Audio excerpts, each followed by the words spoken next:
본 방송에서 제공하는 투자 정보는 투자 판단에 대한 조언입니다. 방송에서 제공하는 주식의 가치, 가격 상승 및 가격 하락에 대해서는 방송사에서 보장하지 않습니다.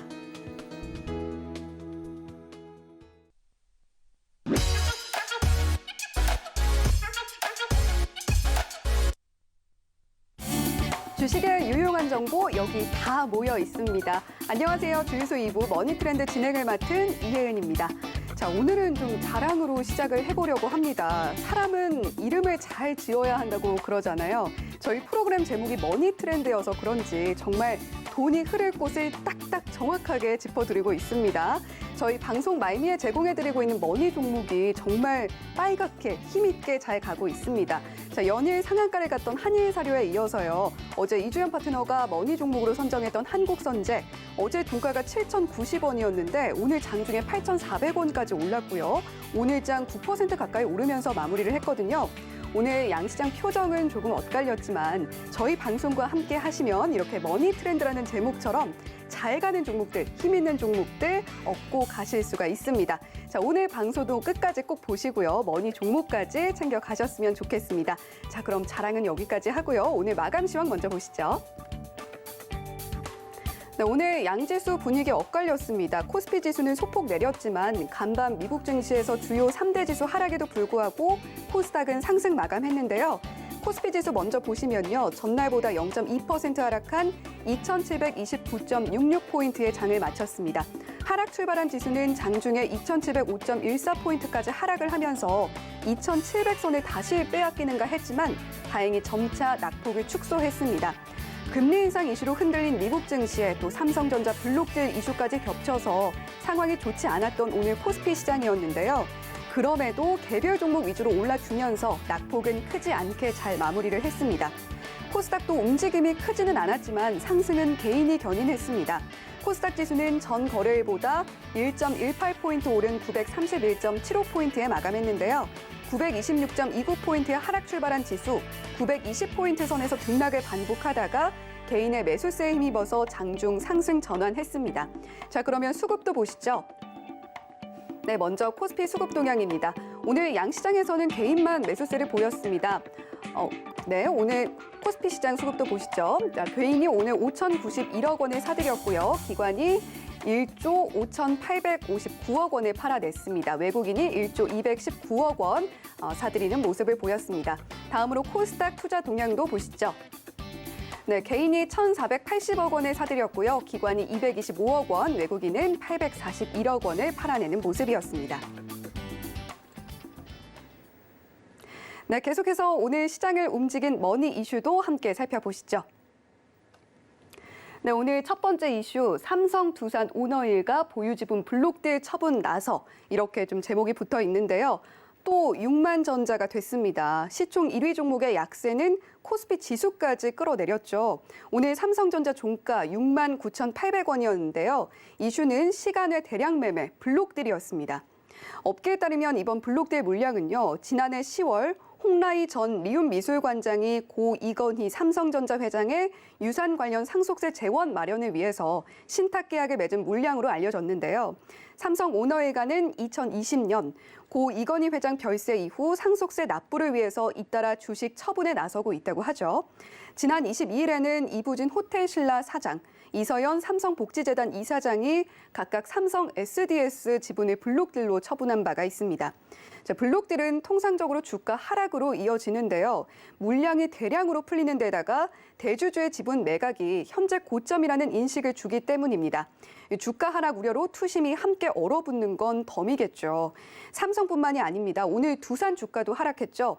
박용만 전 두산그룹 회장과 또 두 아들 박서원, 박재원 씨가 어제 시간외 매매를 통해서 보유한 자사주 지분 7.84% 전량을 처분했다는 소식이 들려왔기 때문입니다. 오너일가의 블록딜은 아니지만요. 세이트리온 삼형제도 최근 분식회계 논란을 딛고 분위기를 점차 좋게 가져가려는 찰나에 블록딜 이슈로 다시 고꾸라진 바가 있습니다. 자, 블록딜 이슈 여파가 과연 우리 시장에 어디까지 파고들지 잠시 후에 저희 파트너와 함께 짚어보도록 하고요. 다음 이슈도 보시죠. 네, 다음 이슈입니다. 우크라이나발 식량 위기에 수산주도 껑충이라고 제목이 붙어 있는데요. 자, 러시아 우크라이나 전쟁으로 무슨 가격이 올랐다는 말 이제 정말 지겨울 정도로 많이 들립니다. 월급은 제자리인데 이것저것 다 오른다면 우리 투자자분들이 해야 할 일은 가격 급등으로 수혜를 받을 종목들 재빨리 캐치를 하는 것이겠죠. 자, 이번에는 수산주입니다. 그간 전쟁 장기화에 따른 식량 위기 우려로 사료주나 곡물 관련주들의 급등세가 이어졌죠. 오늘은 수산 관련 기업들의 주가가 가파르게 치솟았습니다. 오늘 동원수산은 개장하고 얼마 지나지도 않은 시점에 상한가 안착했고요. 게맛 어묵으로 유명한 기업이죠. 한성기업도 장 초반에 상한가 달성했습니다. 사조시푸드 등 다른 수산 관련 기업들의 흐름도 오늘 굉장히 좋았습니다. 전쟁 당사국인 우크라이나, 별칭이요 유럽의 빵바구니입니다. 그만큼 세계적인 곡물 수출국이란 거죠. 그런데 전쟁이 끝난다고 해도 올해 농사는 힘들지 않을까 하는 우려가 이어지고 있습니다. 그 대안으로 수산주로 시선이 옮겨가고 있는 건데요. 전쟁이 끝나도 경지는 이미 망가졌고 또 트랙터까지 전쟁에 동원되고 있는 이 상황이어서 일손마저 부족할 것이다. 이런 우려가 나오고 있는 겁니다. 자, 전쟁으로 물가는 신음을 하고 있지만 저희 프로그램에서 언급해드렸던 머니 종목들, 이 전쟁 관련해서 역시 식량난 이슈를 타고 연일 상한가 갔던 한일사료, 또 전쟁의 반사이익을 받은 철강주로는 어제 공개해드렸던 한국선제 이런 종목들이 있습니다. 자, 오늘도 저희 파트너와 이슈 짚어보시고요. 머니 종목 공개하는 방송 끝까지 지켜봐 주시기 바랍니다. 네. 본 방송에서 제공해드리는 정보는 투자 판단에 대한 조언일 뿐 해당 주식의 가치나 수익률을 보장하지 않는다는 점도 안내를 해드리도록 하겠습니다. 자, 그러면 주유 수입부 머니 트렌드 지금 바로 시작합니다.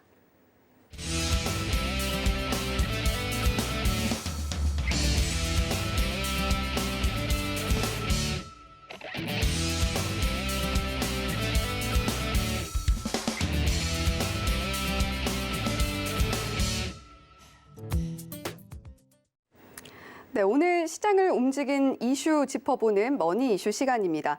많은 분들이 궁금하셨을 오늘의 파트너, 투자자들의 마음을 세심하게 어루만져 주시는 그분이죠. 이용준 파트너님입니다. 안녕하세요. 안녕하세요.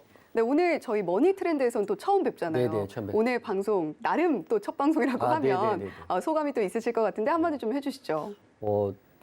오늘 머니 트렌드는 첫 방송인데 제가 준비를 이것저것 좀 많이 했습니다. 그리고 방금 앵커님 말씀하신 블록딜 이슈에 대한 이야기도 할 거고요.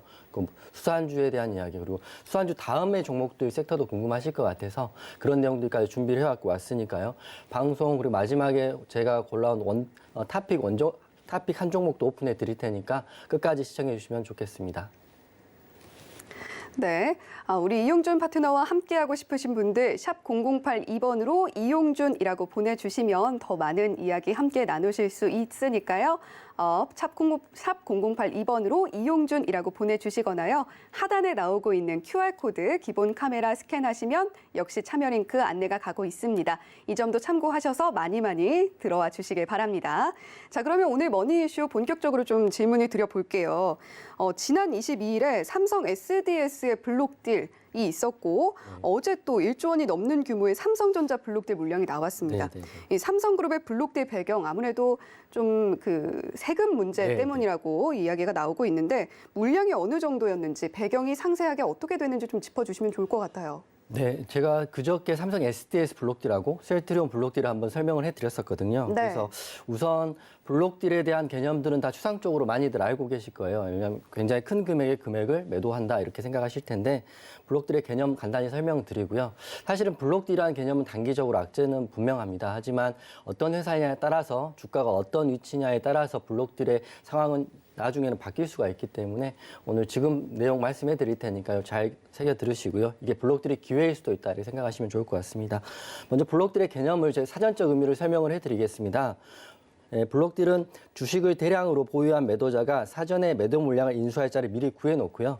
지금 시장에 영향을 끼치지 않는 범위 내에서 장전, 장후, 시간 외에서 대량 물량을 매도하는 걸 블록딜이라고 하는데요. 우선 이 자체가 워낙 큰 금액이기 때문에 두산 같은 경우는 1,000억 원이 넘고요. 삼성전자 같은 경우는 1조가 넘는 금액입니다. 그래서 이런 블록딜을 할 때마다 단기적으로 투심이 악화되고 시장은 급락을 하는 게 대부분이라고 생각하시면 됩니다. 블록딜은 단기적인 악재는 분명하나 블록딜의 세부 내용을 확인하면 이 종목의 추후의 흐름을 예상할 수가 있는데 급락했기 때문에 이 종목이 괜찮다면 매수의 기회로 삼으셔도 좋을 것 같고요. 하지만 이 종목의 흐름이 좋지 않고 고점에서 매도가 나온 거라면 손절하시는 것도 생각하셔야 되는 게 블록딜입니다. 오늘 제가 삼성전자 그리고 두산의 블록딜의 차이점 그리고 그 엊그제 있었던 셀트리온, 삼성 SDS까지 전반적으로 제가 이야기를 해드릴 테니까요. 이 시간 집중하시면 향후에는 블록딜 이슈에 대한 궁금증 없을 거라 생각을 하고요.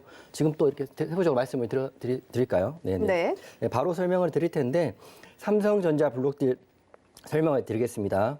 블록딜 개시일이 3월 23일이었습니다. 어제 뉴스가 나왔고요. 장 마감 이후에 진행을 한다고 뉴스가 나왔습니다. 그리고 수량 및 지분율이 중요한데요. 수량이 꽤 큽니다. 삼성전자의 블록딜 같은 경우는 수량만 1,994만 1,860주입니다.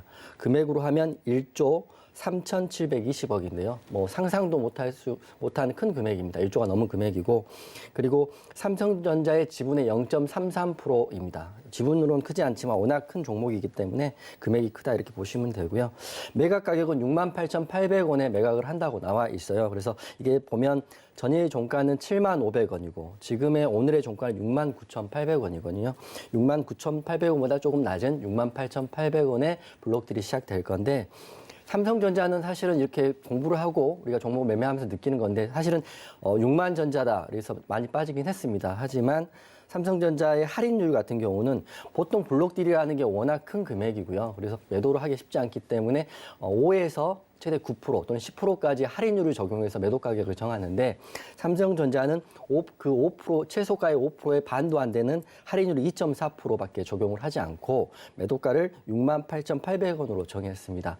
뭐 이것만 보더라도 굉장히 우량한 느낌이고요. 그리고 홍나희 이분이 생각하셨을지 모르겠지만 주주분들에게 큰 영향을 끼치지 않는 범위에서 블록딜을 실시한 게 아닌가라고 저는 조심스럽게 생각을 해보는데요.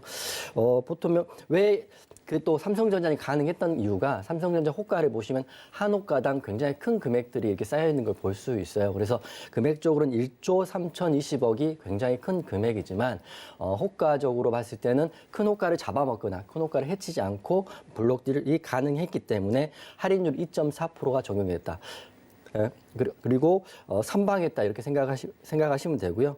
블록딜 사이즈가 크지만 워낙 유동성이 좋고 디스카운트를 많이 잡지 않아도 됐기 때문에 뭐 블록딜은 영향이지만 그리고 삼성전자의 블록딜은 그렇게 나쁘지 않다라고 우선 생각이 듭니다.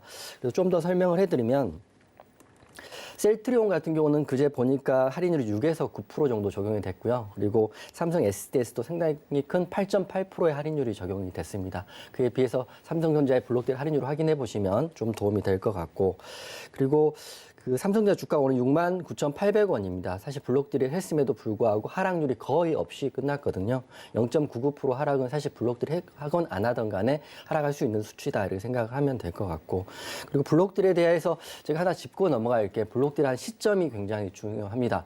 주가가 고점인데에서 매도가 나오느냐, 저점인데도 매도가 나오느냐가 중요한데요. 우선 기업 영향입니다. 블록딜은 전반적으로는 시장이 안 좋지만 확인하셔야 될 게, 지분 매각 이슈가 삼성전자의 펀더멘탈, 기본적인 회사 구조하고는 무관하기 때문에 향후에 블록딜은 자연스럽게 시간이 지나면 상쇄될 거라고 보고 있고요. 그리고 또 좋은 거는 삼성 계열사하고요, 오너율과 지분 합계가 50%가 넘기 때문에 지배 구조에서는 문제가 없다 이렇게 생각하시면 될 것 같습니다. 향후 예상을 제가 좀 해봤는데요. 그리고 저뿐만 아니라 시장에 나와 있는 예상들을 설명을 드리면, 우선 할인율 2.4% 타이트하다고 이렇게 생각하시면 될 것 같고요. 오너일가는 앞으로도 추가적으로 블록딜을 조금씩 더 할 수 있을 거라는 건 알고 계셔야 될 것 같습니다. 너무 놀라지 않으셨으면 좋겠고. 근데 블록딜이 우선 처분이 됐기 때문에 우리들이 흔히 말하는 불확실성은 다소 해소가 됐다. 앞으로 블록딜이 또 나오더라도 시장의 반응은 그렇게 크지 않을 것이다. 이렇게 생각하시면 될 것 같고. 그리고 우리가 말한 오버행 이슈가 있거든요. 오버행 이슈라는 건 우리가 알지만 잠재적으로 큰 매도 물량에 대한 이슈인데, 오버행 이슈가 오늘 블록딜이 나옴으로써 어느 정도 해소가 됐기 때문에 삼성전자는 더 이상 블록딜 이슈로 흔들 리는 없다. 저는 이렇게 생각을 하고요. 저뿐만 아니라 많은 애널리스트들이 그런 생각을 하고 있습니다. 그리고 삼성전자 같은 경우는 제가 이제 주가의 흔적이 중요한데 지금 삼성전자 주가를 보면 차트를 보면 10월 13일 날 최저가가 68,300원이 삼성전자의 최근 최저가입니다. 앵커님 말씀하셨다시피 7만 원을 깨지면 6만 전자라고 약간 불명예스러운 이름이 나올 정도로 그렇게 강한 종목이 이렇게 7만 원이 깨졌는데 지금 삼성전자는 주가가 하락할 때 블록딜이 나왔기 때문에 그리고 경제적 해자, 기업의 기본적인 펀더멘탈은 문제가 없기 때문에 삼성전자의 블록딜은 악재가 될 수 없다라고 생각을 하고요. 마지막으로 증권사들 목표가를 제가 말씀을 드리겠습니다. 향후 1년 이내의 목표가인데 가장 적게 제시한 증권사는 86,000원을 1년 안에 돌파할 수 있다 이렇게 제시했고요. 좀 높게 한 증권사는 10만 원 정도까지도 볼 수 있다고 봤기 때문에 중장기로 하시는 분들은 기다릴 수 있잖아요. 1년 정도는 또 6개월 정도 기다릴 수 있기 때문에 삼성전자 너무 걱정하지 마시고 한 주 전략 들리면 삼성전자의 블록딜로 인하여 만약 과도한 하락이 더 나온다면 매수의 기회로 삼으셔라 이렇게 말씀드리겠습니다. 네, 이용준 파트너님은 블록딜이 오히려 기회가 될 수 있다, 매수의 기회가 될 수 있다 이렇게 좀 설명을 해주셨어요. 흐름이 좋은 종목이라면 오히려 매수의 기회가 될 수 있다는 이야기였고요. 삼성전자의 경우에는 할인율을 굉장히 낮게 잡았기 때문에 사이즈가 컸음에도 주주들에게 큰 피해가 가지 않게 블록딜을 진행했다 이렇게 좀 정리를 해주셨습니다. 자, 그러면 두산그룹 블록딜도 이야기를 안 해볼 수가 없을 것 같은데요. 박용만 전 회장 일가가 보유 지분 전량 네, 처분을 맞습니다. 했잖아요. 네. 두산그룹의 블록딜 물량과 함께 또 한 흐름도 짚어주시죠. 네네네. 사실은 오늘의 블록딜은 사실은 공부거리가 굉장히 잘 되는 자료가 될 것 같아요. 향후에도. 왜냐하면 삼성전자와 두산의 블록딜이 정확히 같은 블록딜이지만 다른 개념이거든요. 그래서 제가 설명을 좀 드리면 블록딜의 당사자는 앵커님 말씀하셨던 것처럼 박용만 전 회장이고요. 큰아드님 박서원님 그리고 둘째 아드님 박재원님의 세 분의 그 모든 두산의 지분을 매도를 한 거거든요. 그래서 지분을 하면 7%가 넘는 지분이고요. 그리고 네. 개시일은 어제 3월 22일 날 장 개시 전에 시작됐다는 거. 그리고 블록들이 다 이루어졌을 때 금액은 1,390억이라는 금액이 나온다 이렇게 보시면 되는데 뭐 삼성전자라 비교할 바는 아니지만 굉장히 큰 금액은 맞는 거거든요. 그래서 네. 큰 금액에 그리고 전량 매도됐다 이런 게 좀 사실은 좀 의미가 있다 이렇게 보시면 될 것 같고 그리고 할인율에 대해서 말씀을 안 드릴 수가 없는데 그 제가 두산 할인율을 보니까 제가 오기 전까지는 8에서 12%를 적용한다고 나왔는데 방송 들어오기 바로 전에 확인해 보니까요 10.5%의 할인율을 적용했습니다. 굉장히 높네요. 네네네.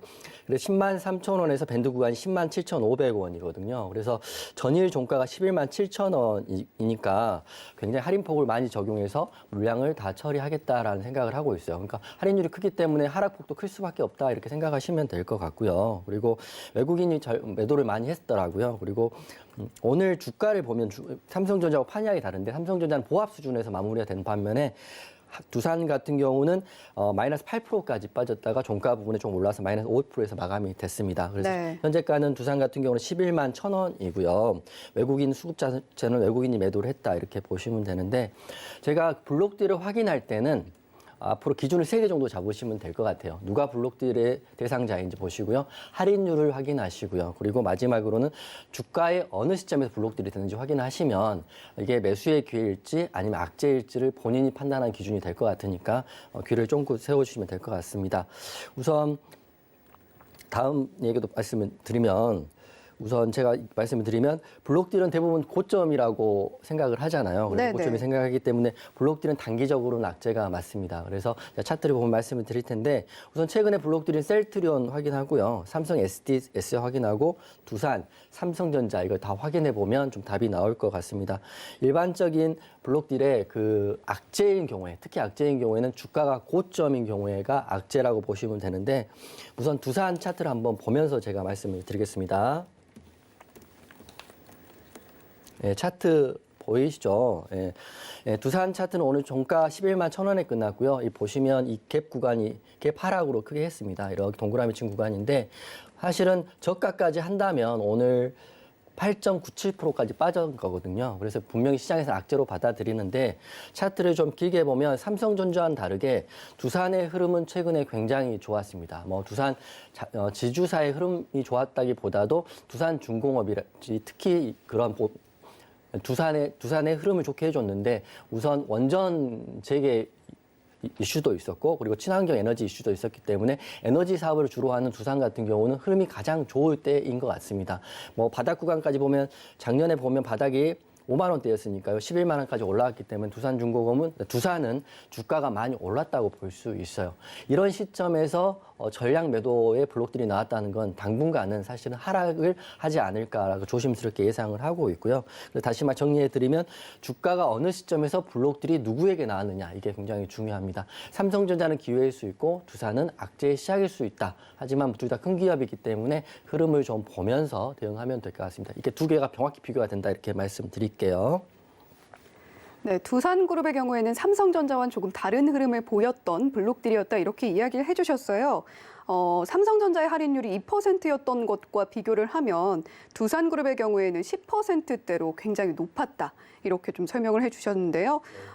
다음 질문도 좀 가보겠습니다. 삼성전자의 경우에는 그래서 약보합 수준으로 오늘 마감을 했고 그런데 두산이나 셀트리온 생각을 해보면 당시에 급락을 했단 말이죠. 맞습니다. 투자자 입장에서는 고민이 많을 수밖에 없는데 대응 전략 그리고 이번 하락의 접근 기회로 삼아야 될지까지도 좀 함께 짚어주시면 좋을 것 같습니다. 네, 우선 블록딜이 시작되는 시점에서 우리가 그 회사의 그 경제적 해자, 그러니까 펀더멘탈에 대해서 생각을 해봐야 될 것 같거든요. 네. 그래서 삼성전자 같은 경우는 사실은 회사 자체에 문제가 전혀 없고 매출도 잘 나오고 있지만 대외적인 변수로 해서 주가가 많이 떨어진 건 사실이고 그리고 셀트리온 같은 경우는 인트로에서 말씀하셨다시피 분식회계에 대한 의혹을 4년 만에 회피를 하고 이제 바닥에서 올라가는 시점에서 테마색이 블록딜로 해서 5,600억, 정확히 하면 셀트리온은 3,900억이고요. 헬스케어는 1,700억, 굉장히 큰 금액의 블록딜을 함으로써 네.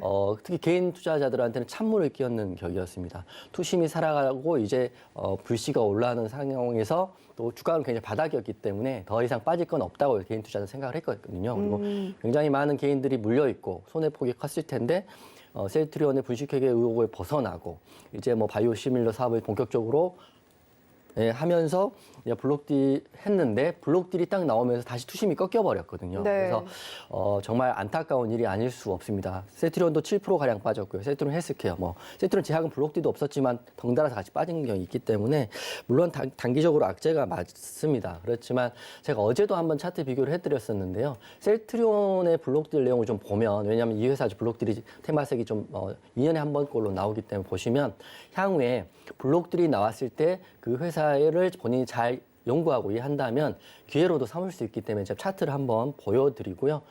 설명을 좀 더 해드리겠습니다. 셀트리온 차트입니다.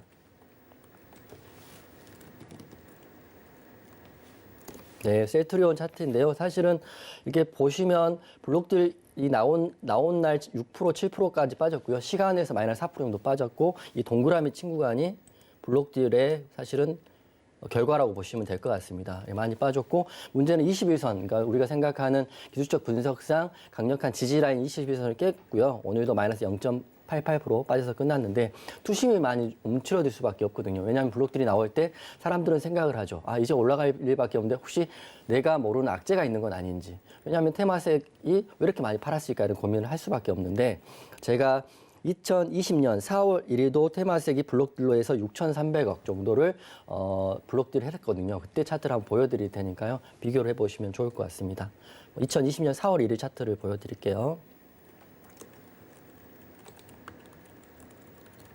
네네네.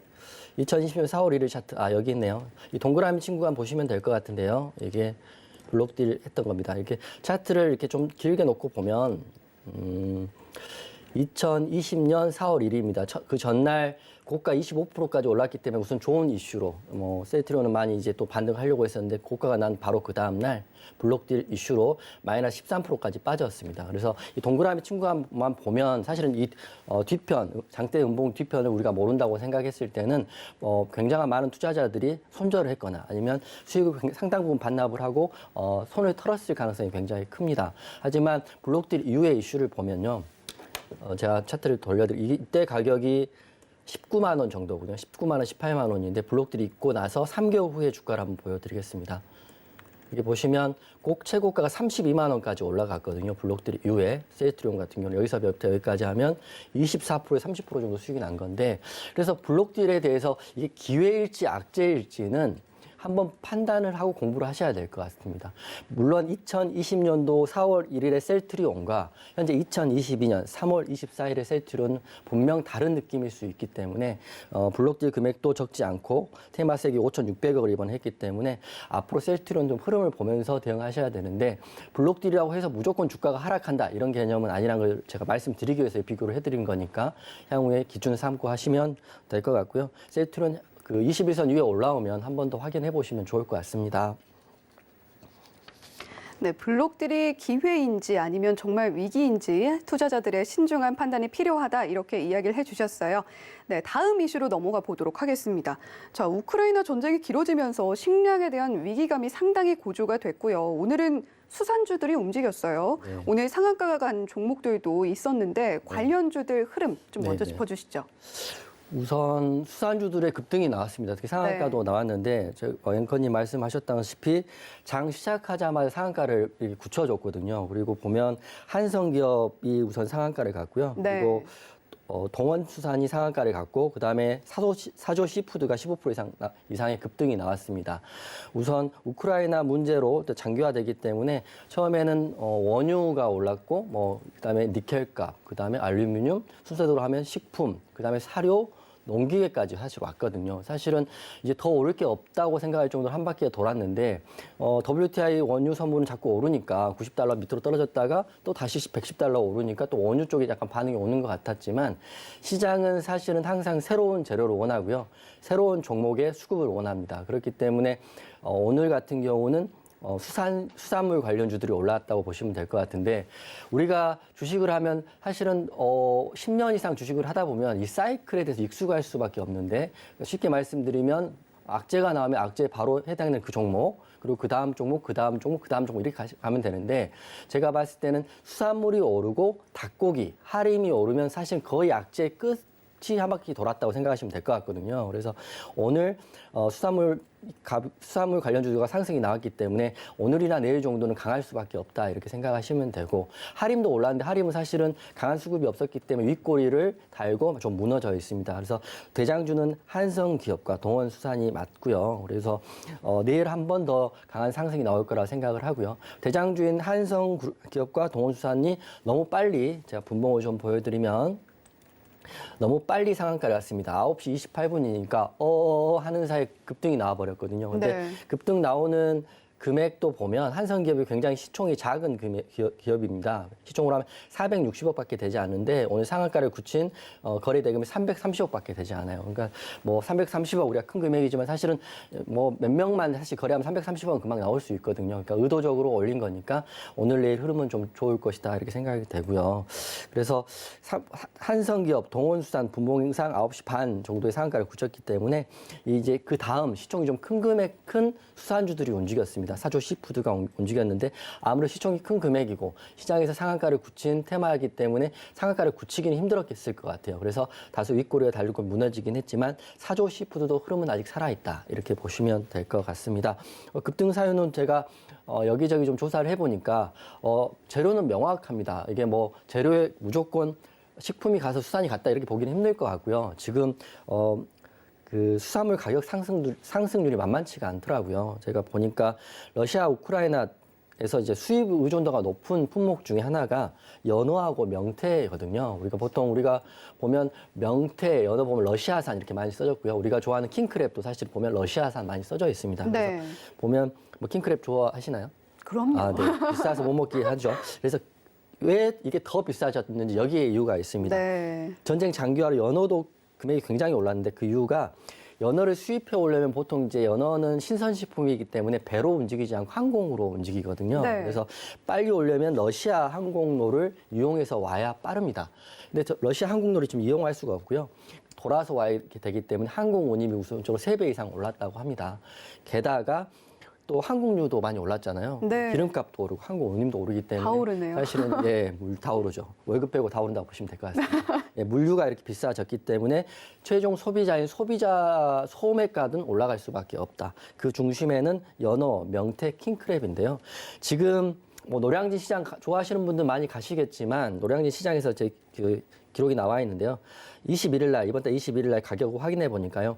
3월 2주차 연어 가격이 키로당 2만 1,000원, 2만 1,600원 정도 한답니다. 이게 왜 비싸냐면 지난해 동년 대비해서 동년에 11,400원짜리가 2만 원이 한다고 합니다. 그러니까 2배가 올랐다 이렇게 보시면 될 것 같고 연어 좋아하시는 분들도 지금 아프지만 이런 이유 때문에 연어가 올랐다 이렇게 보시면 될 것 같아요. 그러니까 수산주가 오늘 급등한 거는 그냥 종목이 가기 때문에 수산주가 올라갔다 보기는 힘든 것 같고요. 이미 이런 재료가 나와 있는데 이 재료를 토대로 수급이 붙었다 이렇게 생각하시면 될 것 같습니다. 그리고 킹크랩 좋아하시는 킹크랩도 더 먹기 힘들어진 게 지난해는 57,000원이었습니다. 오, 보통 네. 우리가 킹크랩 먹으면 20만 원 정도면 좋은 데 가서 먹고 할 수 있는데 지금은 킹크랩 가격이 72,400원. 아이고. 그러니까 20% 올랐습니다. 옛날에 20만 원 먹었던 게 24만 원, 25만 원 정도 내야 되니까 사실은 뭐 10만 원 더 내고 먹어야지 할 수도 있지만 심리적으로 사실은 기존의 가격에 대한 장벽이 있기 때문에 뭐 이제 킹크랩 가격 먹으러 가기는 좀 어렵지 않을까 생각이 됩니다. 킹크랩 가격이 고점이네요.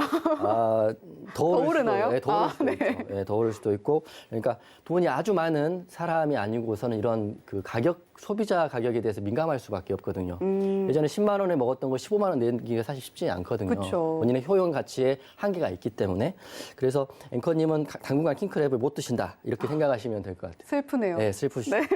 그러니까 이런 심리나 소비 심리를 바탕으로 오늘 한성기업과 동원수산의 급등이 나왔다. 이 급등은 사실은 허위는 아니지만 수급의 흐름으로 봤을 때는 이런 악재의 마지막에 올라간다 이렇게 보시면 될 것 같고 그래서 러시아산 명태값도 상승하고 있고요. 그러니까 우리가 지금 문제가 된다는 건 킹크랩 안 먹으면 되지 이렇게 생각할 게 아니라 이 수산물들이 오르기 때문에 밥상 물가도 오를 수밖에 없거든요. 우리가 킹크랩은 안 먹어도 고등어도 먹고 갈치도 먹고 이렇게 하잖아요. 근데 그게 오르면 옆에 있는 것도 그냥 따라 오릅니다. 알겠죠? 물가는 한번 오르면 떨어지기가 힘들고 월급은 그대로지만 옛날에 먹었던 걸 못 먹게 되고 이렇게 악조건은 사실 안타깝지만 되고 있다는 사실 알고 계시면 될 것 같고 정리 좀 해드리면 지정학적 리스크로 글로벌 식량난은 재점화되고 있습니다. 밀 가격은 말할 것도 없고요.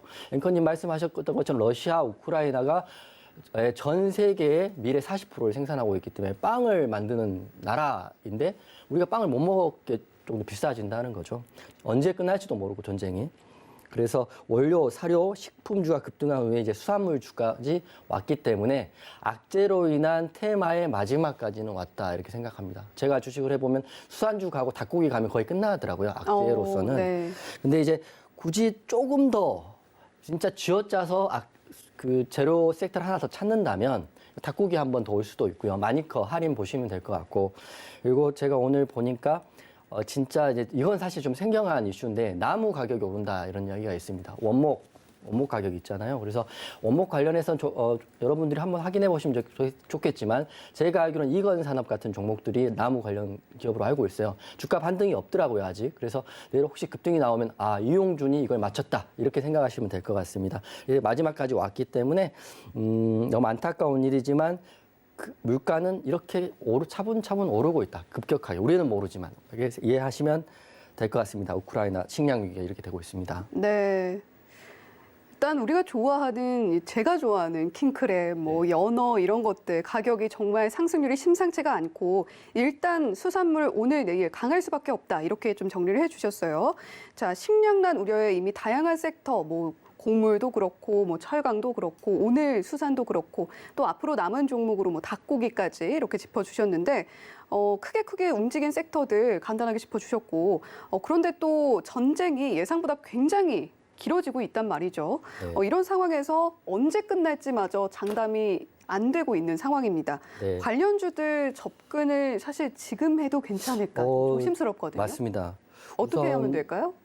우선 저는 이제 수산이 갔기 때문에 네. 뭐 할인 같은 닭고기주도 한번 수급이 붙을 거예요. 근데 이제 붙는다고 해서 우리가 이게 장대 양봉으로 고가 마감한다 이렇게 생각하고 접근하기보다는 트레이딩 관점에서 단기 매매 접근하시는 게 맞을 것 같은데 물론 점상한가도 갈 수 있고요. 현대사료 보니까 3연상을 갔더라고요, 점으로. 그래서 그런 걸 잡고 계시면 너무 행복하겠지만 그런 상상으로 자기의 피 같은 돈을 매수했다가 물리거나 손절폭이 크게 나올 수도 있다는 걸 감안하시면 될 것 같아요. 그래서 말씀하셨다시피 장기화되면 우선 이제 수산주까지 왔잖아요. 수산주 오늘이 목요일이니까 목금 내일까지는 수산물 한번 가고요. 금요일, 토요일, 일요일 날 또 뉴스가 나올 거 아니에요. 극단적으로 뭐 장기화되고 있다, 뭐 전쟁이 더 치열해지고 있다. 그러면 월요일부터는 또 닭고기, 그다음에 나무까지 갈 수도 있다 이렇게 생각을 하니까 뉴스를 보면서 대응해야 됩니다. 만약 주말에 이럴 수도 있죠. 러시아, 우크라이나 국적 타결, 뭐 회담 성사 이렇게 나면은 네. 사실은 악재는 다 소멸되고요. 관련 올랐던 종목들은 그대로 밀린다고 생각하시면 됩니다. 그러니까 금요일 날까지는 원래는 그러니까 본인 성향마다 다르겠지만 본인이 운도 좋고 내가 믿는 게 확실하다면 홀딩해서 이렇게 한번 베팅해 보시는 건 좋지만 저라면 금요일 장 종료 전까지는 관련주들은 다 현금화 하시는 게 맞을 것 같습니다. 금, 토일 기사 보고 월요일 날 또 하셔도 되거든요. 그래서 운만 믿지 마시고 기준을 세우셔야 된다 이렇게 말씀드리고요. 말씀드렸다시피 이제 접근에 대한 문제인데요. 제가 차트 한번 보여드리면 이게 제가 중앙 에너비스 차트를 한번 보여드리겠습니다. 중앙 에너비스 같은 경우는 보면 어제 원유 대장이 또 바뀌었더라고요. 중앙 에너비스에서 고가 27%까지 올랐고 기존의 GS, 흥구석유, 뭐 대성에너지 이런 종목도 제치고 1등 종목이 원유가 됐습니다. 차트 보시면 전고점까지 돌파하면서 다시 원유 상승에 대한 탄력을 받는 것 같았어요. 그래서 오늘도 중앙 에너비스 전고점 나오니까 시가에 들어가신 분들은 고점이 17%까지 올라갔으니까 역시 WTI가 120불이 되니까 원유는 당연히 갈 거라고 들어가신 분들이 많겠지만 윗골이 음봉입니다. 차트를 보시면 분봉 차트고요. 일봉 차트인데 시가의 9시 2분이 최고점이었습니다. 47,300원이 최고점이었고 그다음에 반등하는 것 보였지만 그대로 밀렸거든요. 그래서 고점에서 시가에 들어가지고 이게 일 보고 오셨는데 갔다 왔더니 17%까지 올랐던 게 종가에는 4%까지 떨어지니까 마이너스 13%를 받을 수 있었다라고 말씀드리는 거예요. 그래서 접근할 때는 WTI 원유 가격이 막 오르고 또 원자재 값이 오르고 수산물 값이 올라도 관련주들이 이미 테마를 한번 돌았기 때문에 주식 시장에는 돈을 거저 먹여주는 시장은 아닙니다. 뭐 불로소득도 아니고요. 본인도 공부를 많이 하셔야 되는데 지금 한 바퀴 다 테마가 돌고 수급이 돌았기 때문에 단기적으로 접근하시고요. 그리고 고점이 나오는 종목들은 언제라도 윗꼬리 달고 밀릴 수 있기 때문에 정말 하고 싶으면 소액으로 하시고 시가가 깨지면 손절 또는 본청한다 이렇게 기준을 잡으셔야 될 것 같아요. 그래서 중앙 에너비스 같은 차트가 언제라도 나올 수 있기 때문에 항상 조심스럽게 접근하셔야 된다라고 말씀드립니다. 네, 일단 다음으로 돌 업종으로 닭고기 업종 짚어주셨고요. 단기로 그리고 소액으로 좀 접근을 하셨으면 좋겠다 이렇게 조언을 해주셨습니다. 자, 우리 이용준 파트너와 오늘 머니트렌드 함께하고 있는데요. 이용준 파트너와 더 많은 이야기 나누고 싶으신 분들 샵 0082번으로 이용준이라고 보내주시거나 하단에 나오고 있는 QR코드 기본 카메라 켜시고 그냥 화면에 대주시기만 하면 참여 링크 안내가 되고 있으니까요. 많이 들어오셔서 많은 이야기 또 얻어가셨으면 좋겠습니다. 자, 그러면 오늘 시장을 움직였던 이슈들, 머니 이슈 짚어봤고요. 이제는 오늘 가장 핫했던 섹터 만나보는 시간이죠. 머니 섹터로 넘어가 보겠습니다.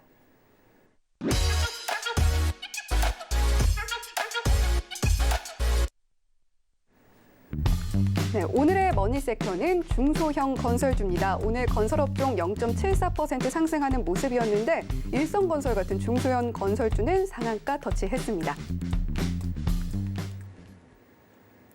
네, 오늘 머니 섹터로 중소형 건설주 가지고 와 주셨어요. 오늘의 머니 섹터로 대형 건설사가 아니라 네. 중소형 건설주 가지고 오신 이유가 뭘까요? 우선 상한가를 갔기 때문에 네. 중소형 건설사를 가져왔고요. 제가 중소형 건설주의 일성건설 상한가를 간 걸 보고 좀 의아했어요. 저번에 제가 개인의 선택에서 할 때 중소형 건설사 중에 일성건설은 이재명 테마가 걸려 있으니까 네. 상한가를 저번 주에 갔다 하더라도 지능건설이나 서해건설 중심으로 봤으면 좋겠다라고 말씀드렸거든요. 그 근간에는 재무제표도 확인했었고요. 실제로 사업하는 것도 확인했었는데 우선 일성건설이 상한가를 갔습니다. 네. 그리고 일성건설 위에 또 상한가를 간 급등한 종목이 동신건설이고요.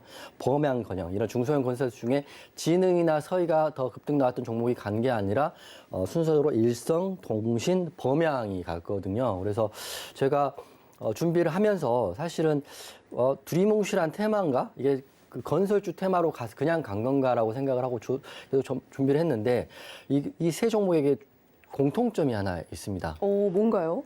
모르시겠죠? 네. 대부분 모르시더라고요. 왜냐하면 다 건설주로 간다고 생각을 하는데 이 세 종목이 기존의 이재명 테마로 엮였던 종목들입니다. 네. 이재명 테마 종목 중에 건설주 종목이 세 종목이거든요. 그래서 일성건설 같은 차트를 지금 좀 보시면 뭐 대선 이후에 엄청나게 빠졌죠. 여기 보면 그냥 6,000원짜리가 2,400원 됐으니까 반 틈이 뭐예요? 한 70%, 60% 빠져 있다가 사실은 엊그저께 3월 16일에 상한가를 가고 밀리지가 않더라고요. 그래서 저번에 방송할 때 상한가를 했을 때 이재명 테마주였지만 건설사가 수급이 들어오면서 일성건설이 이제 이재명 테마가 아닌 건설주로 인정을 받고 있는 모습이라고 말했는데 오늘의 급등은 이재명 테마로 간 게 맞더라고요. 왜냐하면 오늘 속보 기사 보신 분들은 아시겠지만 사실 대부분의 찌라시나 대부분의 그 정리한 내용을 보면 일성건설의 상승은 섹터별로 정책주로 간 거다 이렇게 말을 하고 있거든요. 중소형 건설주로 갔지만 일성건설, 동신건설, 범양건영이 크게 급등이 나왔고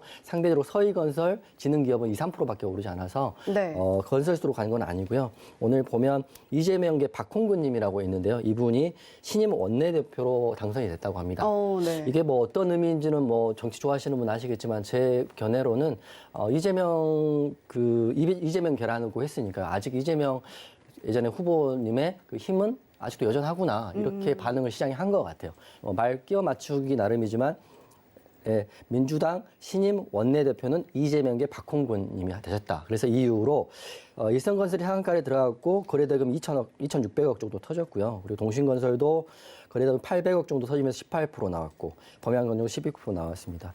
이게 주식이라는 게 참 그 복귀하다가 생각을 해보면 정말 생각지도 못했던 이슈로 오르는 경우가 많은데 건설주 테마는 우선 좋습니다. 정책주고요. 향후에도 민영 아파트 250만 호도 재건축 재개발도 하고 가을부터는 새로운 아파트도 많이 지어질 거니까 정책주로는 대형 건설사들 많이 보시면 되는데 거기에 딸려서 중소형 건설사들도 있는데 오늘의 상승은 제 결론은 이재명 박홍근 의원의 선출이다 이렇게 생각을 하고 상승이 나왔다라고 보시면 좋을 것 같습니다. 네, 오늘 이재명 테마주로 묶였던 건설사들에서 상한가가 나왔기 때문에 오늘의 머니 섹터로 중소형 건설주 선정을 해주셨다 이렇게 이야기를 해주셨습니다. 자, 그러면 이번에는 머니 섹터 내 종목 고민을 좀 상담을 받아봤는데요. 저희가 문자로 먼저 받아봤습니다. 동부건설인데요. 매수가가 15,400원이고요. 비중은 18%입니다. 오늘 종가 보니까 14,150원이에요.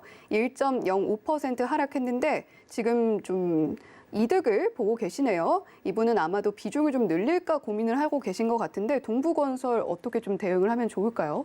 네. 동부건설 15,400원 네. 맞죠. 지금 종가가 14,150원이기 때문에 약간 빠져 있어요. 네, 네. 조심하게. 네, 죄송합니다. 그죠. 올랐다 그래서 그러니까 제가 잘못 들었는지 알았어요. 네. 그래서 저번에 사실 이분 같은 분이신 것 같아요. 제가 설명 그때 이렇게 종목 상담 때 한번 해드렸고 종목 섹터 괜찮다고 말씀드렸던 이유인데 다시 한번 안내해드릴게요. 왜냐하면 다른 전문가분은 다르게 생각할 수 있지만 제가 뭐 정답은 아니겠지만 대부분 90%는 맞다 이렇게 생각하시면 좋을 것 같은데 제가 차트 한번 보여주시면 동그라미를 두 개를 쳐드릴 거예요. 이렇게 보시면 1월 27일 12,400원의 아랫꼬리 망치형 양봉이고요. 그 다음에 이 구간이 3월 16일 윗꼬리 양봉입니다. 그래서 그때도 똑같이 말씀드렸는데 바닥에서 아랫꼬리 망치형 양봉은 상승을 의미하는 양봉이고 그리고 바닥에서 올라오는 시점에서 윗꼬리 양봉은 이 구간 15,000원부터 14,000원까지 물량을 해소하는 양봉이기 때문에 동부건설 조만간 갈 것이다. 정책주이고 PBR도 엄청 좋더라고요. 그래서 매출도 좋고 실제로 정비 사업을 하는 회사이기 때문에 곧 갈 것이다. 근데 이분이 지난주 상담하고 같은 분이라면 빨리 안 가서 굉장히 조바심이 나는 것 같아요. 왜냐하면 중소형 건설주도 가고 대형 건설주 한번 돌았기 때문에 네. 동부건설은 그에 비하면 안 가는데 동부건설 단점은 그때도 말씀드렸지만 한계가 있습니다. 거래 대금이나 거래량이 들어온 흔적이 없다라는 게 단점입니다. 시장에서는 일반 개인들에 대한 관심을 못 받는 건 확실한 것 같아요. 하지만 이런 흐름이고 물론 이 차트를 관리하는 주포는 있을 수밖에 없거든요. 회사 관계자이 됐던 누가 외국이 됐던 간에 동부건설 22선인 14,000원을 깨지 않으면 동부건설은 갈 확률이 90% 이상 된다 이렇게 말씀을 또 한 번 드리겠습니다. 너무 걱정 마시고요. 어차피 오래 기다리셨으니까 좀 버텨보시면 좋은 결과 나올 것 같습니다. 네, 너무 걱정 마셔라라고 간단하게 좀 설명을 해주셨습니다. 자, 다음 문자 상담 내용도 만나볼게요. 다음 문자 상담 내용은 KCC 건설이고요. 매수가가 11,400원, 비중은 20%입니다. 오늘 종가 보니까요, 2.37% 올라서 1,800원에 종가 형성되어 있는데 이번에는 제가 실수를 하지 않겠습니다. 네네. 역시 손실을 좀 보고 계시네요. 맞습니다. 네, 이분은 어떻게 대응을 하면 좋을까요? 우선 네, KCC도 가볍게 말하면 정책주일 수밖에 없고요. 또 대형 건설사이고 그리고 코스닥 기업이지만 우량 기업이고 이렇게 나왔는데 차트만 보면 KCC 건설이라는 걸 쭉 차트를 보면 정확히 급등주 차트거든요. 보시면 장대 양봉이 하나 나왔잖아요. 3월 16일 날 목요일 날 27%까지 올랐습니다. 굉장히 많이 올랐죠. 상한가를 거의 찍을 뻔했는데 오른 다음에 이분이 근데 사신 지가 굉장히 오래되셨을 것 같아요. 11,400원이면 작년 9월이나 8월 정도 사셔가지고 물려가지고 굉장히 오래 힘들었었는데 이제 반등이 나오니까 기뻐가지고 연락을 오신 것 같아요. 그래서 차트만 보면 급등주 차트이고요. 이 동그라미 이 구간이 거래 대금도 들어와 있기 때문에 정책주이고 그리고 좋은 종목이기 때문에 11,400원은 뭐 내일이라도 넘지 않을까 싶습니다. 근데 다만 악재라는 거는 뭐 나올 수는 없겠지만 좋은 종목이기 때문에 악재가 나온다면 뭐 눌리는 구간은 10,000원 정도까지 10,000원의 지지 라인을 깨지 않으면 버텨서 끝까지 먹으시면 좋을 것 같습니다. 10,000원 깨지면 실망 매물이 나올 수가 있고요. 우리가 모르는 악재도 있을 수 있기 때문에 10,000원은 항상 기억하시고 수익권 나오면 목표가는 볼린저밴드 상단선이 12,000원 정도가 짧게 보시면 될 것 같고 좀 더 욕심이 나면 제가 무료 오픈방 운영하고 있으니까요. 그 노란톡 오셔가지고 저한테 그 올릴 때마다 여쭤보시면 제가 친절하게 또 안내도 해드리겠습니다. 네, 최근 그리고 오늘 핫했던 업종 하면 단연 건설 업종이라고 할 수 있을 것 같은데요. 건설 쪽 갖고 있는데 고민이 너무 많이 된다. 그리고 신규 진입하고 싶다 하시는 분들은 이용준 파트너와 이야기 나눠보시면 어떨까요? 자, 샵 0082번으로 이용준이라고 보내주시면 모든 고민 해결 가까워집니다. 자, 샵 0082번으로 이용준이라고 보내주시거나 하단에 나오고 있는 QR코드 스캔하셔서 많이 참여를 해주시면 좋겠습니다. 자, 그러면 이렇게 머니 섹터 내 종목 고민까지 해결을 해봤고요. 다음은 시청자 여러분이 가장 궁금해하시는 시간이죠. 머니 종목을 공개할 시간입니다. 지금 바로 만나보시죠. 네, 오늘의 머니 종목은 인터파크였습니다. 자, 인터파크 오늘 흐름 보시면요. 0.94% 하락해서 6,350원의 종가 형성했고요. 초반에 반짝 상승이 나왔다가 하락 마감했습니다. 오늘 좀 보면 외인들 수급이 들어온 걸로 보이네요. 인터파크 사실은 한 달 정도 계속 네, 우리 파트너님께서 너무 빨리 네, 이제 마음이 네. 빨리 설명을 많이 해드리고 싶어가지고 이야기를 해주신 것 같은데 오늘 머니 종목으로 인터파크 가지고 와주신 이유 천천히 설명을 해주시죠. 네, 우선 인터파크 제가 말씀드리기 앞서서 제가 이제 그 무료 오픈방을 운영하고 있잖아요. 네네. 그게 오늘 같은 경우는 일주일 정도 제가 종가 베팅하고 시가 베팅을 이제 무료로 제가 지금 운영을 하고 있는데 남해화학, MP, 범양근영 오늘 고려 시멘트까지 수익이 났거든요. 네. 그래서 본인이 혹시 종가 베팅에 궁금하신 분들 그리고 본인이 갖고 있는 종목들이 어려움들이 있잖아요. 사실 방송에 전화하기도 좀 불편하고 문자 나기도 어려우신 분들은 제 무료방 샵 008에 이용준으로 보내주시면 무료방 링크를 보내드릴 테니까요. 들어오셔가지고 편하게 질문하시면 제가 기본적 기술적 분석까지 빠삭하게 다 해드리고 저희가 매일 수익 보는 오늘 고려시멘트로 수익 봤거든요. 또 중기로 좋아 보이니까 이런 종목들 매일 하루에 한두 종목씩 안내를 해드리겠습니다. 그래서 제가 무료 오픈방에서 인터파크도 사실 제가 강조를 하고 있기 때문에 이거 말씀을 드리는 건데요. 인터파크는 제가 정말 조심스럽지만 한 달 정도 제가 그 주도주 섹터로 분류를 해서 계속적으로 관찰하고 있는 종목입니다. 그 이유가 인터파크 지금 차트인데 그 인터파크는 여러분들이 다 아시겠지만 그 여행을 하기 위해서 예매를 하는 사이트고요. 또 전자상거래 예전에 책도 많이 샀던 그 회사인데 최근에 좀 힘들었죠. 최근에 좀 힘들어가지고 인터파크가 사실은 굉장히 노력을 많이 했습니다. 먼저 재료는 리오프닝 수혜주이고요. 격리 면제 이후에 보복적인 여행 수요가 폭발하고 있고 예약 건수 280%가 넘게 지금 되고 있고요. 수많은 여행주 중에 유일하게 올해 흑자를 냈던 회사입니다. 그래서 인터파크 같은 경우는 현금 배당도 주주한테 하고 있고요. 그리고 아시겠지만 물적 분할해서 70% 정도를 야놀자에 매각을 하고요. 정말 재무를 깨끗하게 만든 회사입니다. 앞으로 더 성장성이 기대되는 회사이고 유보율도 600% 정도 되고 있기 때문에 향후에도 좋은 공시가 나올 수 있기 때문에요. 인터파크를 한번 주의 깊게 보시고 지금 자리가 정말 좋은 게 그 매수가를 지금 6,350원 정도 지금 횡보를 하고 있거든요. 근데 바닥에서 4,000원에서 올라와서 21선, 5일선, 6일, 11선이 밀집돼 있고 횡보를 하고 있다는 거는 한번 상방으로 치겠다는 그 의지가 보이는 거거든요. 그래서 손절 라인을 21선인 6,000원 정도 잡으시고 목표가를 좀 높게 잡으시면 되는데 1차 목표가는 저는 7,240원을 가볍게 올라갈 거라고 보고 있습니다. 그리고 2차, 3차 거기를 넘으면 2차, 3차 목표가는 제가 오픈방을 하고 있으니까 들어오셔가지고 저한테 물어보시면 거기에 맞춰서 2차, 3차 목표가를 드릴 텐데 굉장히 크게 보고 있기 때문에 인터파크만 가지고 올해 매매하셔도 굉장히 좋을 것 같다 이렇게 생각이 들고 2차, 3차 목표가 궁금하신 분들은 노란톡 꼭 들어오셔가지고요. 저한테 물어보시기 바라겠습니다. 마지막으로 손절가는 6,000원이라는 것도 제가 말씀드립니다. 네, 이용준 파트너님이 최근 주목하고 있는 종목 인터파크 오늘의 머니 종목으로 공개를 해주셨는데요. 지금 자리 너무 좋다라고도 말씀을 해주셨습니다. 인터파크 더 자세한 공략법이 궁금하신 분들 그리고 종가 베팅 어떻게 하는지 궁금하신 분들은요. 이용준 파트너님 노란톡방 언제나 열려 있습니다. 샵 0082번으로 이용준이라고 보내주시거나 하단에 나오고 있는 QR코드 체크하셔서 들어오실 수가 있다는 점 안내해드리고요. 저희 서울경제TV 주유소는 자본시장 통합법을 준수합니다. 1:1 투자 상담, 유사 수신 행위 등 모든 불법 사항을 엄중하게 금지하고 있다는 점 안내해드리면서요. 오늘 주유소 2부 머니 트렌드 여기서 인사드리도록 하겠습니다. 시청해주신 여러분 고맙습니다.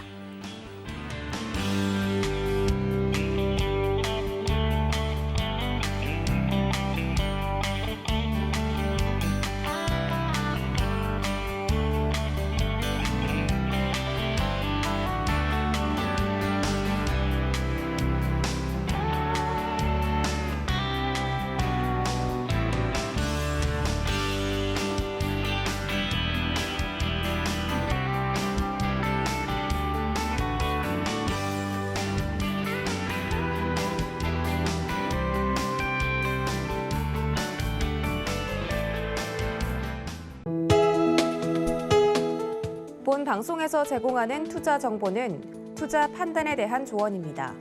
방송에서 제공하는 주식의 가치, 가격 상승 및 가격 하락에 대해서는 방송사에서 보장하지 않습니다.